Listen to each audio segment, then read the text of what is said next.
Hey ladies and gentlemen, Wolf Crier here, and welcome to Friday Night Diablo.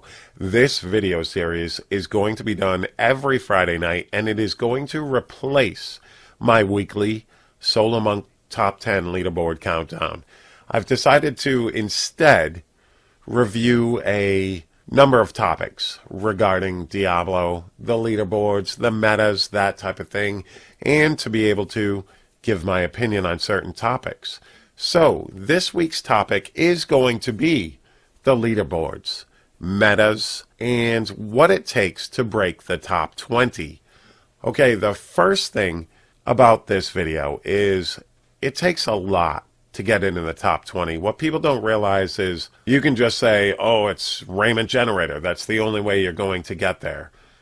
It is, because once you're at that level, R6, the Raiment Spirit Generator in Season 8, is one of only, 2 builds capable of getting past the 96, 97 mark. Can definitely do hundreds. We know last season it did.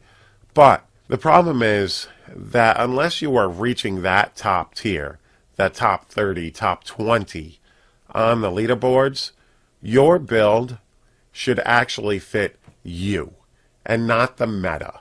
Because let's take a look at the number 2 person. I'm not going to break down the number 1s because that made my head explode. But let's break down the number 2 on the Solo Monk Leaderboard and look at the amount of time he has played. Okay, so Koima here has done a 95 GR, 12 minutes 57 seconds, and he did that when he was Paragon 2130. Okay, so 2130, let's see, Season 8 started on October 21st. It's now December 16th. That is 56 days. Koima here, on his seasonal characters, has played 377 hours this season, which correlates to 6.73 hours per day, ladies and gentlemen. This is why getting into this top 10 is difficult for people like me, and I'm guessing most of my viewers, because we either have school, we have families. I have a 50-hour-a-week job. I have a wife that I like spending time with. I have 3 kids. I have a house. I have shit to do. So for me to be able to average 7 hours of productive playtime on Diablo 3 is near impossible. I mean, plus I'd have to throw out, I couldn't make videos anymore. I spend a lot of time making these. It takes me, sometimes an hour, 2 hours, sometimes longer, depending on how much research or editing I have to do, or if there's a lot of graphical stuff that goes into it, like my guides, my latest updated guides. I try to make them more graphical, that type of thing. That takes time. So all that time I couldn't spend doing that, because I'd have to play to make it to the number 1, number 2, number 10 spot, because I'd have to work towards it. You would have to average 4 to 5 hours per day in order to reach these paragons. And not only that, but you'd have to do so in a group that is pushing hundreds, 105s, 112s, that area. And like I was saying, this has to be productive time. You have to be doing bounties, preferably on T13. They have to be group bounties that you could do quickly. You have to farm your keys very, very efficiently. Let's take a look at this person's gear, okay? Fire skills, 20%, crit 77, 10% crit chance. Secondary resistance. He's got a 105 simplicity strength in here. Okay, his gear is ridiculous. 993 dex, 6% crit, secondary res. He rolled life instead of cooldown. Life's a very good stat to have on a generator build because you're utilizing your simplicity, strength, etc. And that's going to give you more health back, especially when you're pulling higher GRs. You want to make sure that your survivability is up there, and R6 is a pretty squishy build. That's why he's running string of ears, that type of thing. Okay, so the thing with his gear is, like, it's insane. And a lot of that's going to take bounty mats, especially once you get into your weapons. I mean, that's crazy right there. That weapon right there is amazing. And it's the same over here, and this one's got the area damage, and both have attack speed and massive damage on it. So his gear, he spent time improving his gear using the cube, using bounty mats. That is something you have to do. So that's a lot of bounty mats. I don't know how many of you guys have tried re-rolling a weapon, and sometimes it takes 20, 30 bounty mats. 20, 30 attempts at using your bounty mats to re-roll it. That's a massive amount of bounties. Now on top of that, 2100 Paragon is a lot of time played. The XP that it takes to get that is insane. You have to be pushing very high level GRs in a 4-man to get there for the most part in 8 weeks. And actually, he did that last week. So 7 weeks it took him to get to 2130 with massively awesome gear. So you have to ask yourself, are you willing to play for how long it takes to reach the top 10? That's why it kind of bothers me when I post a guide like my Uliana's guide and somebody tells me you shouldn't tell your viewers to play this build, or you shouldn't tell your viewers that it's a competitive build. Let's look at the top 100, okay? Right now, 8 weeks in, top 100, you're looking at an 87 GR. An 87 GR is 100% capable for the Uliana's build. It's also 100% capable now, pre-buff. It's 100% capable to do an 87 GR within his EP and in his generator now, before the buffs next season. It's been done. People did it in Season 5. No nerfs have happened to that set since Season 5, and they were able to do 90 plus with both builds. So to tell me that I shouldn't tell people that this is a viable GR pushing build, Uliana's most definitely is a viable GR pushing build. It can still do 95 plus in the hands of the right person. Kawima, with his 2130 Paragon and his massively OP gear, can do a 90 plus with Uliana's and break the top 50. That's definite. So part of this discussion is also going to be that. Elitists. People who tell you, oh, don't run that build. Yes, there are builds that you're not going to be able to break the leaderboards on. The bottom of the leaderboard is a 78. You are not going to get there using an Inna's Tempest Rush build or a Sun Wuko's Tempest Rush build. But Wave of Light can get there. Sun Wuko's Wave of Light can get there. Sun Wuko's LTK can get there. LON LTK can get there. LON LTK is run by 2 people on the EU server, and they're higher than our number 1 on the NA with their raiment that they swear by. So yes, there is a meta. There is the strongest DPS you can get right now, Season 8, that is R6. But that is numbers, and what people don't take into account when figuring out the numbers is the human being on the other end of that monitor. So coming up in Season 9, let's take this example.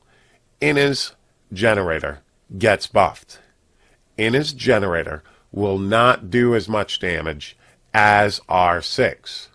Group play has a little bit of play because you can add in the convention of elements and assimilation with it, so it has a little bit of play there. But solo, Inna's generator is not going to put out the numbers that Raymond generator can. Numbers. But numbers, like I said, don't look on the other side of that monitor to see who's playing it. I play Uliana's better than I play a generator build because I like the play style. Some people will find that Raiment Generator is a squishy build, which it is. So that other person playing in his generator now has more toughness.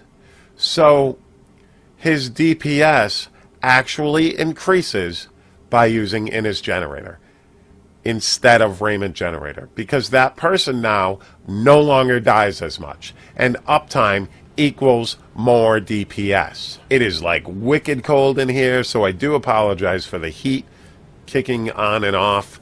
It's like brutal outside. It's like -1 or something like that. It's crazy. So we're just gonna kind of have to deal with that, unfortunately. I'm not gonna turn off the heat on my kids, so I apologize for that. But let's continue with this discussion. So the Solo Monk Leaderboard, you're talking massive amounts of hours played, productive amounts of hours played, enough to get yourself completely used to and excel at a certain build. A lot of us do not have that kind of time. And some of us get frustrated when we're playing a certain build. And there's going to be some elitist in the comment section below that's going to be, well, then you're just a noob. And it's not about that. I don't have the time to get to 2130. I'm not going to do a 96 GR. It will not happen no matter what build I run, because I'm not going to get to 2000 Paragon. I'm probably not in a season going to get to 1500 Paragon unless YouTube starts paying for my life. It's not going to happen. For somebody to post, well, you can't get past an 85 or 87 to somebody. How do you know what they're doing with their life? Maybe they're not sitting in front of their computer for 6.73 hours per day to get on top of this leaderboard. I will give you guys the information in my build guides, but it's up to you guys to figure out what works for you. Number one, this should be a game. I made more money than Rain this year playing Diablo, and I played for less time. Keep that in mind. I mean, there's no reward for this. There's no going pro in Diablo. So congrats to Rain, and I'm very happy that, you know, these people were able to achieve this type of thing. Kudos to them. I'm not trying to put anybody down for doing that, but a lot of us don't have that kind of time. So for somebody to come in and tell you that you can't make it to the leaderboards with this build, I am. There I am. 543 on the leaderboards with Uliana's build in Season 8. I burned myself out on the R6 generator build, Season 7. I started messing around halfway during that season, changing up the build, running weird Firestorm generator build, Thunderstorm generator build, just goofing around because it burned me out because I didn't really care for the playstyle. And I like Uliana's. I even like Ina's EP. Yes, I like Ina's generator build a little bit better because I work in Mystic Ally, so I have those guys going for me. I like it because of the toughness. I don't spend a lot of time dead, that type of thing. So if you guys want to push the leaderboard, pick what works for you. Don't listen to these elitists telling you you can't be in the top 500 running this build, that build. I mean, there are builds you can't. You know, Tempest Rush, you're not going to do it. You know, that type of thing. I mean, there's not enough gear to balance that out. But to make it onto the leaderboard, there are 6 viable monk builds to make it onto the leaderboards. Sunwuko's Wave of Light, Ina's EP, Ina's Generator, Raiment Generator, LTK, LON LTK, and Uliana's. I'm sorry, there are 7 viable builds to get onto the leaderboard in Season 8. So if you want to just push yourself, pick which build you like. Pick which build you want to run this game with. See how high you can push it. Don't listen to people telling you you can't do that, because you can. The lowest is a 78, ladies and gentlemen. You can get on this leaderboard with any of those 7 builds I just listed. There's 2 weeks to go. Play whatever build you want and get there. It's kind of like when I first started Twitch. when I was streaming there, and now I stream on YouTube. But when I was streaming on Twitch, somebody came in because my title said pushing the leaderboards.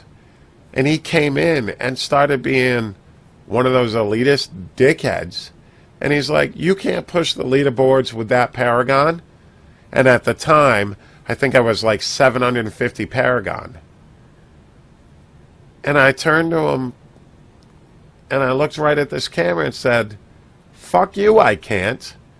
I'm rank 50 at 750 Paragon, while these other people are all 1,000 Paragon, 1,100 Paragon.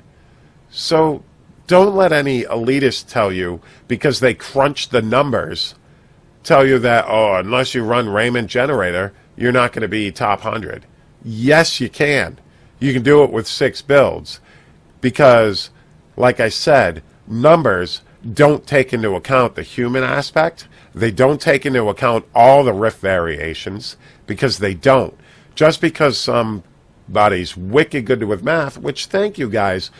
You guys that are wicked good with math and figure out these metas, I mean, it's pretty good for the game overall. But don't become an elitist that tells people they can't push with this build, that build. You're not going to make top 20 unless you want to expend the time that is required for it. But you can make the top 200 running other builds, experimenting with stuff. You can. I took my Firestorm generator to a 79 GR. I watched a video of one of my subs take my Firestorm generator to a 91 on console. I didn't see his gear, can't vouch for that. He's a very good sub. Love you, Rob. But I watched him do a 91 with a Firestorm generator build. It's pretty much R6 with 2 pieces of Sunwukos. You run the Fire Sweeping Wind, whatever. Build guides on my channel, but I don't suggest it for GR pushing, but it's a fun little build. So is the Thunderstorm one. But the metas are good for telling us what's meant for the elite. People like the people in SC or Koima or the people in Reaper that can spend this kind of time, that have those type of groups. If you can get a group pushing high 90s, 100 GRs, good, because that's what it takes to get to 2,000 Paragon in 7 weeks. You cannot be in the top 20, no matter what build you're running, unless you're willing to spend that kind of time. So for somebody to tell me on my videos not to suggest Ulianis to you guys, that's asinine. Because if you guys are playing 8 hours a day, you already know that Raymond Generator's the way to go if you want to beat Rain. Okay? But if you want to beat SO Yas over here, or Darkside here, run whatever build you want, because all of them can do 80 plus. All of those 7 that I listed. Even now with the 2 inners. So don't let some elitist, some meta slave tell you which build you can push with. Push yourself. Play the game how you want to play it. Play it how you and your friends want to play it. I will always give you guys the information you want. I will give you guys the information on what deals the highest DPS, but I will give you builds that also work on these leaderboards, like Ulianis and that type of stuff. Guys, I will never take an elitist attitude towards you guys, those who sub to me and those who watch my videos, and I will always be appreciative of those views. And let the douchebags comment however they want on my videos and that type of thing. It's not going to change what I talk about. It's not going to change who I am. And it's not going to change how I play. Because I play this for fun. I play this to make videos about. I play this to talk to you guys about. And that type of thing. I play because my friends play. I play because awesome people I've met through YouTube play with me now? That type of thing. If you guys want to push the leaderboards in Season 9 with a Sun Wuko's Wave of Light build, good for you. Just prove these elitists wrong and show them you can make it on the leaderboard. I might do a contest challenge type thing. We'll wait and see on that. I'll wait another week, make a decision. But there you guys go. One last thing. In League of Legends, North America's teams, they're all meta slaves. How many times has the NA in League of Legends won Worlds? Food for thought there, guys. Do meta slaves always win? No. And like I said, if you got the kind of time to push for 8 hours in Season 9, I would suggest going either Raiment Generator or Inna's EP. But if you're like me and you don't, play whatever the hell you want. Because the fun builds and seeing how high on the leaderboards you can go with a build that you really enjoy, that's the better way to do it. All right, guys. Thank you very much for listening to me ramble. Like I said, I will be doing these every Friday night instead of my weekly leaderboard countdown because it's going to give us some time to discuss. We will talk about the leaderboards during these videos, that type of thing. But for the most part, we're just going to talk about good topics in Diablo 3. Stuff like this. Guys, hit that like button, hit that subscribe button, comment below what you think of this video, and you guys have a great night. Peace.